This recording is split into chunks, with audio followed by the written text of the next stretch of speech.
प्रेम से बोलिए शंकर भगवान की जय, गौरा माता की जय, कार्तिक गणेश की जय।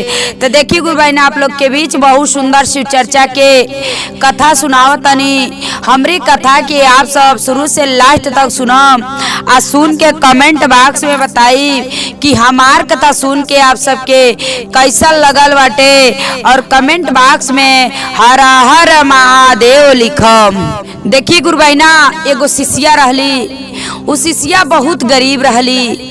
उस शिष्या जो रहली बहुत गरीब रहली। उनकरे सास ससुर, उनकरे फुफुआ सास, उनकरे देवर लोग रहल लोग, इतना जानी रहल लोग। लेकिन देखी गुरु बहिना उ जौन शिष्या रहली गरीबे घर के रहली, आ गरीबे घरे देखी इनकर शादी भी भइल बा। लेकिन देखी अपन इतना खुशी से वही गरीबे परिवार में इतना खुशी से उ शिष्या रहत रहली। अपने सास ससुर देवर के फुफुआ सास के सब केहू के उ देखभाल सब कुछ करे देखी। लेकिन उनकर बुद्धि बहुत ज्यादा रहल गुरु बहिना। देखिए उनकर बुद्धि ज्ञान इतना ज्यादा रहल कि बेचारी जहाँ कहली अपने सास ससुर से कहली कि ऐसन बात बाटे कि केहू कहीं ना अरे घरे ऐसन करती कि अपन 4-5 गो चौगा रखती, वही में सब केहू अपन दिन काटत कि वही में आप तो सब भी जौन मर्जी रद्द करती, हम खिया वाले हम सब कुछ हम कैले। देखी बेचारी इतना मेहनती रहली, उस शिष्या इतना मेहनती रहली कि बेचारी अपने सास ससुर से कह के धीरे धीरे अपने घरे चौगा के व्यवस्था कर देली। अपने घरे गाय रख लेली।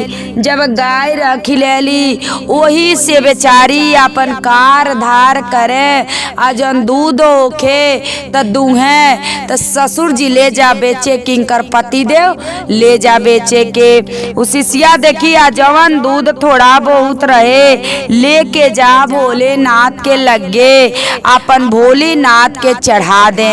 ये उनकर काम बेचारी करत रही। लेकिन अब उनकर जन देवर बाबू रहने तो देवर बाबू के भी बहुत जानत रहली, अपने सास ससुर के सब केहू के जानत ओनत रहली। देखी गुरु बहिना कुछ समय बीतल, जब यह कहली अपने सास से कहली कि ये मम्मी आई ऐसन बाटे अब देवर बाबू के शादी करे लायक हो गइल बानी, आ देवर बाबू के शादी अब ना होई त कब होई देवर बाबू के भी शादी आप कर दी। सास कहली कि हमार जौन पतोही वाली ई तो हमन के लिए भलाई सोचत तली कि देवर के उम्र निकलत जाता, आ शादी करे कहतली तेमे कोनो गलत राय ना देतली, ये अच्छा राय देतली। देखी अपने देवर बाबू के का कैली शादी करवा देहली। जब अपने देवर बाबू के शादी जब करा देहली, जब वो लड़की घर में दुल्हन बन के अली, देवरान इनकर बन के अली, तो देखी वो रहली पढ़ल लिखल। जब पढ़ले रहली तो कहली जाके अपने देवरान से कि तू बतावा का कैल चाहतलू, तू पढ़ले वालू, अगर तू पढ़ा लागे चाहत हो तो तू हमसे बतावा। कहली हाँ ये दीदी हम पढ़ल चाहतनी, लेकिन हमके के पढ़ावे वाला? तो कहली कि हम बानी तैयार तो के पढ़ावे के, आ तू पढ़े के तैयार रह, तू तनिको चिंता फिकर कुछ मत तू नाई करिह। देखी जेठानी या शिष्या इतना बढ़िया रहली कि अपने देवरान के विषय में सोचली कि चला हमार देवरान पढ़ल वाली, इनके पढ़ा देव ती नौकरी पा जाई है ता हमन के जौन दुख बा उ कट जाई। देखी सास ससुर ते नाय राजी भाई ने, देखी सास ससुर ना राजी भाई ने, लेकिन उ शिष्या रहली अपने देवरान के लिए राजी हो गईली। अपने फुफुआ सास से कहली देखा दुल्हनिया जवन तू सोचा तली उ बढ़िया कहत सोचा तलू, लेकिन देखा तोहार सास ससुर लोग का कहता। काली सास ससुर के नाय मंजूर बा, हम करम घर के सारा काम कर। दूध जौन होता दूध व्यापारी ले जातने बेचाता, उ पढ़ल चाहतली तो उनके हम पढ़ाई। देखी इतना वाले कि सास ससुर ते उनका नाय तैयार बहने बेचारी अपन सास ससुर से लड़ झगड़ के अपने देवरान के उ नाम लिखौली। देखी देवरान के पढ़ौली लिखौली सब कुछ कैली।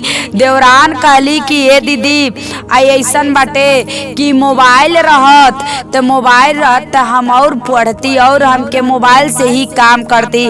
कहली सही में कहली हाँ। कहली देखा तू चिंता न कर, तोहके पढ़े के बा तो हम कहीं से व्यवस्था करके तुहार उपाय करके हम तोहके मोबाइल हम खरीद दे। देखी बेचारी का कैली गईली अपने काने में जवन रहल उ काने में धैले रहली, उहे काने में के ले गईली सोनार यहाँ बांधे धैली आ बांधे धो के आ लेके अली मोबाइल। पैसा जब पौली तो लेके मोबाइल खरीद के लेके अली, अपने देवरान के मोबाइल दे देली। कहली अब तू पढ़, एकदम मन से पढ़, एकदम खुशी से पढ़, लेकिन देखा तो के कोनो टेंशन न लिया, हम तो के जहाँ घटी जहाँ कुछ होई हम पैसा देवे के तैयार बानी। तू सास ससुर जाए द जौन कहता सब त कहे द, लेकिन जब तू नौकरी पा जाइबू तो सब केहू तोहरे पे खुश हो जाए। तोहरे लिए देखा हम बदलाम होतनी तो हमके जाए द बदलाम होके द। देखी जेठान जौन शिष्या वाली अपने देवरान के इतना पैसा इतना दुख काट के अपने देवरान के पढ़ौली सब कुछ कैली। जब देवरान नौकरी पा गईली तो देखी जब नौकरी पा गईली तो इनके अंदर घमंड हो गई, इनके अंदर हम हो गई कि हम अपने मेहनत मजदूरी से हम बुद्धि लगा के हम नौकरी पाले बानी तो जवन अगर हमार सैलरी मिलता तो मैं के हकदार बा केहू नाई बा। देखी गुरबहिना का करत रहली, एको पैसा घर में देत नाई रहली। जेठान अगर कहली कि देखा जौन हौ सूदी पे जौन कर्जी लेहल बा उ कर्जी दे द, कहली ना हम 1 रुपया ना देव, तू का हो तोलन का वारे हम पावतनी तो तोलन के देख ना जाता। यहाँ तक देखी केहू रहल घर फोरवा, देखी केहू रहल कहल कि देखा आज तुहार पत्नी कमा तली त आज तू लुटा देबा क देबा त बिहान भइले तुहार भाई भौजाई तुहार मातारी केहू कामे ना आई। देखी जौन जेठान गुरबहिना इतना कैली वही जेठान के कितना लक्षण लगता। देखी 1 रुपया देत ना रहली, जौन भी अपने खाए के बा करे के बा ले आके रूम में भरले रहत रहली, लेकिन उ देत ना रहली खाए के। देखी ने सास बुझली ने जेठान बुझली कि कितना हमार जेठान कितना कई के मेहनत मजदूरी सास ससुर से लड़ाई झगड़ा जो भी करके पति देव से अपने हमके पढ़ौली लिखौली, लेकिन आज उनके देखी बुद्धि उनकर मारा गइल बा। आज एक बार भी कोनो विषय में सोचत नाई वाली। देखी त गुरबहिना जब इतना सोच भी जा लेली, अब जेठान तो देखी इतना उनके जेठान के उस शिष्या के इतना ज्यादा देखी ज्ञान रहल कि अगर भैंसी के चौगा के गाय के जौन भी दवा बता दें, अगर बीमारी भइल रहे जौन भी दवा बता दें उ दवा देखी इलाज उ लोग करे तो भैंस या चौगा उ ठीक हो जात रहल। देखी सो भी होत रहल। अभी डॉक्टर दरवाजे पे अगर आत रहने, अगर केहू के चौगा के जानत रहली कि बीमार बाटे उनके दवा बता देत रहली, उ दवा खात कह उ चौगा निमन हो जात रहने। देखी गुरबहिना वो शिष्या के इतना ज्यादा ज्ञान रहल। देखी महादेव जी भोले जी सब कुछ ना देले रानी, लेकिन उनके बुद्धि इतना ज्यादा देले रानी। देखी जब देवरान के मास्टर बना देली, मास्टर बन गईली तो उनके अंदर घमंड हो गई। इहो देखी अब का कैली, कहली जैसे अपने मन में विचार कैले हली हो कि हमहू के इतना जब बुद्धि बा ज्ञान बा त कुछू हमू बन के अपन जौन भी बा दिखाई। देखी अब गुरबहिना इहो अपन लगली मेहनत मजदूरी सब कुछ करे, मेहनत करे लगली। अब लगली भैंसी के डॉक्टराई के थोड़ा पढ़ाई पढ़े लगली। देखी जब पढ़ाई गुरु बहिना पढ़े लगली, मेहनत कैली, सब कुछ कैली। देखी सास ससुर के बात भी सुनली, सब कुछ कैली। तो भगवान महादेव जी उनके प्रसन्न बने। देखी वो नौकरी पौले वाली तो नौकरी पौले वाली तो देखी जे घमंड करेला तुमकर घमंड देखी अहंकार होला। कहल जाला जे घमंड करेला तो बहुत खाले गिरेला, जे ना घमंड गिरेला तो बहुत ऊपर जाला। देखी जेठानी अब सुसिया इतना मेहनत कह के सब कुछ कह के देखी अब पा गइल वाली भैंसी के डॉक्टरी के नौकरी, चौआ के नौकरी पा गइल वाली। जब नौकरी पा गईली तो सास ससुर उनकर पति देव सब केहू कने उनके पे खुश हो गइल बाटे। देखी जब सब केहू गुरु बहिना खुश हो गइल बा, लेकिन जवान इनकर देवरान वाली तो देखी अब मास्टरई के नौकरी पौले वाली, लेकिन जो नौकरी पौले वाली अब 2 नंबर के वो काम वही में करत तली मैडम से मिल के। जो भी प्रेप्सल गाने वो प्रेप्सल से मिल के स्कूल के आ देखी जो भी सैलरी पावत अली तो सैलरी में ना खुश रही, अपन देखी धंधा उपरा दे ले रहा लोग। देखी ऐसे कह दे ले रहा लोग। देखी गुरु बहिना जो भी रहल तू कहीं जमीन उनके पैसा जुटा ले रही देवरान तो सोचली कि चला पैसा जुटौले बानी तो कहीं जमीन ले ले तनी। देखी जमीन के तो देख के कुछ आ का कैले रहली पैसा दे ले रहली, कुछ जमा कर दे ले रहली आ कुछ बाकी रहल। देखी गुरु बहिना जब कुछ बाकी पैसा रहल, देखी जब कुछ पैसा बाकी रहल सोचली कि नौकरी करत तनी आ नौकरी से हमार पैसा निकली मिली तो हम ले जाके उ जमीन हम लिखवा ले, हम कह ले। देखी बेईमानी के धन गुरु बहिना कहीं जाला ना। बेचारी जौन जेठान रहली उ इतना मेहनत कैली, अपने दौरान के विषय में सोचली उनके एगो काम ना करे दे, कुछ ना करे दे। कहे सिर्फ तू पढ़ा, तू जा तैयारी कर, तू हके कौनो काम ना करे बा। देखी काम करे सब कुछ करे, यहाँ तक कि अगर उनका टिफिन छूट जा तो टिफिन पैक करके बेचारी ले जाओ हाँ स्कूल पे चौपावे। लेकिन उहे देवरान वाली अब जेठान के कुछ समझत नाई वाली। देखी अब का कैली जब इतना काम कुछ पैसा दे देली, ई देखी भगवान बुद्धि मारत तने। आज जब कुछ पैसा बाकी बाटे अब का भइल कि जो गाँव में के लड़के पढ़े जात रहे स्कूल में तो हमेशा उ लोग कुछ न कुछ लइकन से लोग सुनावत रहल। वही गांव के लोग 2-4-10 जानी मिल के आ कहल लोग कि अब चला स्कूल में हंगामा कर जाई। उ सब सरकारी जब स्कूल है तो स्कूल में काहे इतना ज्यादा चोरी के काहे सब सीखत ने आ काहे इतना ज्यादा ऊपर के कमाई कर कमाता ने सब। ये सब लड़का के अगर पढ़ावल ना चाहता ने सब बता दे। देखी का कैले लोग गुरु बहिना गांव के लोग मिल के आ पुलिस ले जाके आ देखी लगल लोग स्कूल पे सारा छानबीन करा।